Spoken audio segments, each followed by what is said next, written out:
Hello everyone, আসসালামু আলাইকুম। সবাই কেমন আছেন? আশা করি সবাই ভালো আছেন। আলহামদুলিল্লাহ আমরাও সবাই ভালো আছি। এটা ছিল ঈদের ভিতরের ভিডিও ছিল। আজকে ভয়েস দিলাম, এডিট করলাম। আজকে আসলে প্রচণ্ড গরমে সবারই অবস্থা খারাপ।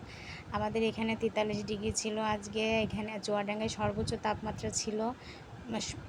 আপনাদের কার এলাকায়, কার অঞ্চলে কেমন ছিল জানাবেন কমেন্ট করে।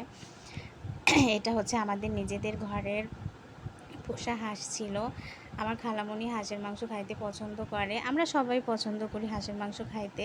তা আমার খালামণি বেড়াতে এসেছিলো। আমার খালামণি আসার আগে বলেছিল যে আমি এবার যে হাঁসের মাংস খাবো, তা বলছিলাম যে শীতের ভিতরে আসলে তুমি আরও ভালো মজা পেতে। এখন আর গরমের ভিতরে, মানে ঈদের সময় তো একটু গরম গরমই ছিল, তারপরেও আমার খালামণি খেতে চেয়েছে। বললাম যে আচ্ছা ঠিক আছে, খাওয়াবো, আসো। তারপরে এই যে হাঁসটা কাটার পরে যে এমন হবে আমরা